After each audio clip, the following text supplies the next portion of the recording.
सल्लल्लाहु अला हबीबिही मुहम्मदिन व आलिहि वसल्लम। सलाम हो सैयदना मोहम्मद मुस्तफ़ा सल्लल्लाहु अलैहि वसल्लम पर और आपके आले पाक पर। वेलकम करता हूँ आपको आपके अपने चैनल एग्रो कंसल्टेंट ज़िया में। गंदम की मुख्तलिफ स्टेजेस होती हैं, मुख्तलिफ मराहल होते हैं।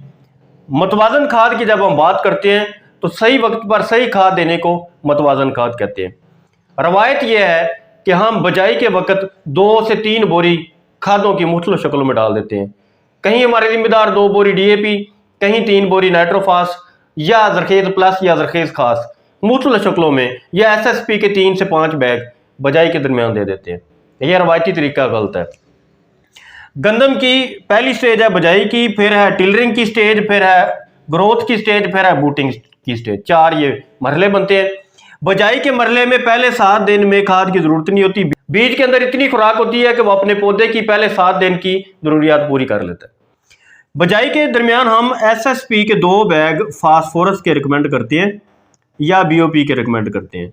SOP आधा बैग रिकमेंड करते हैं क्योंकि ये बीज की जब जड़ निकलती है तो उसकी जड़ की डेवलपमेंट में बड़ा रोल प्ले करती है। SOP पोटाश जिसे बोलते हैं।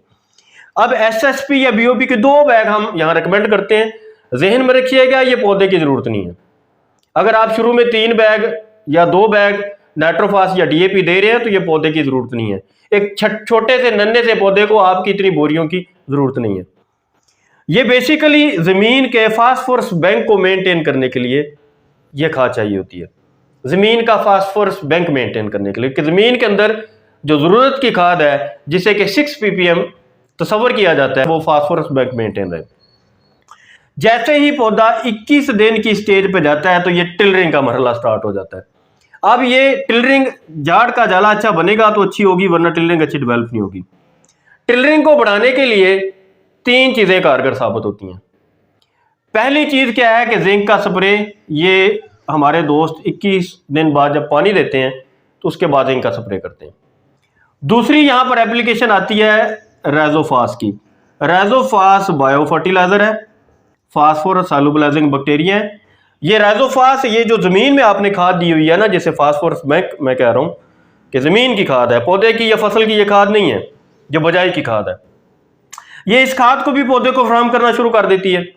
इसके साथ साथ यहां पर हम फास्फोरस तेजाबी 10 किलो रिकमेंड करते हैं और पोटाश यहां पर हम 5 kg रिकमेंड करते हैं। ये फास्फोरस फौरी हाल पजीर होती है क्योंकि हम वाटर सॉल्युबल फास्फोरस रिकमेंड करते हैं। ये फौरी पौधे को मिलती है। जिंक का स्प्रे होता है, रेजोफास बायो फर्टिलाइजर, झाड़ दुगना हो जाता है। और ये स्टेज है फास्फोरस की। ये फास्फोरस मैंने लिखा हुआ है। पहले मरहले पे कोई खाद नहीं चाहिए, जो जमीन में हमने खाद दी है वो जमीन के अंदर मेंटेन रहेगी।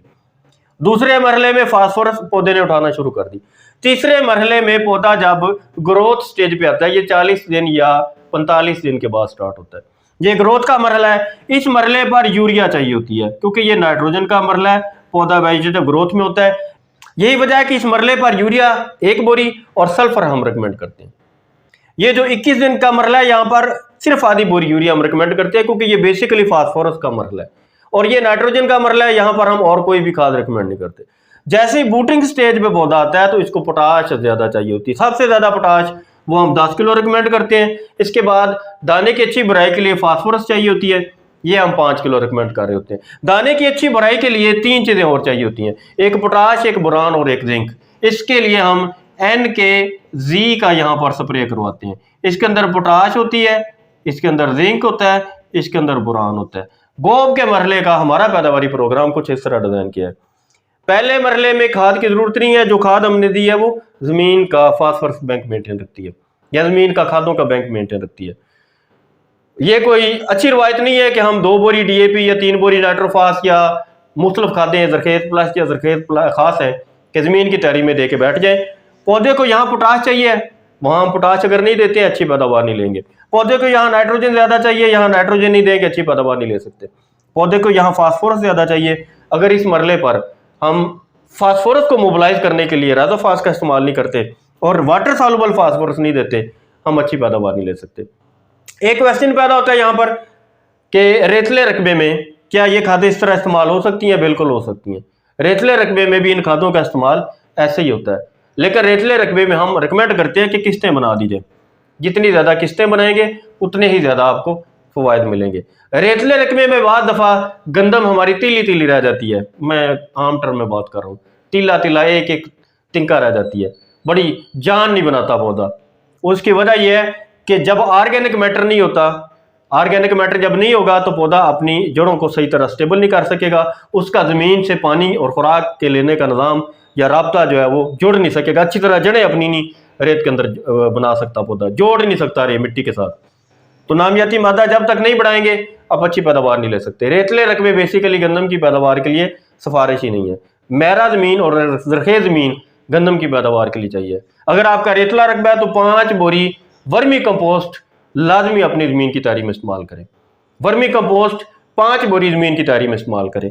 दोस्तों, उम्मीद करता हूँ कि आज के प्रोग्राम में आप गंदम की नेचर या खसूसियात जान सके होंगे, इसकी खसलत के बारे में जान सके होंगे, आप जान सके होंगे कि किस मरहले पर कौन सी खाद देनी है, खाद की तकसीम कैसे करनी है, क्योंकि अच्छी पैदावार हमारी अक्सर दोस्तों की नहीं आती।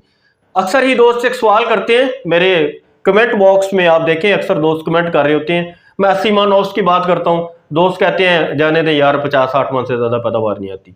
आप सही कह रहे हैं, क्योंकि आप सारी खादें तो शुरू में ज़ाया कर देते हैं, आधी जड़ी बूटियाँ खा जाती हैं, आधी ज़मीन खा जाती है, आपकी खाद तो इस स्टेज के आगे जाती ही नहीं है। ये एक बड़ा सवाल है मेरा।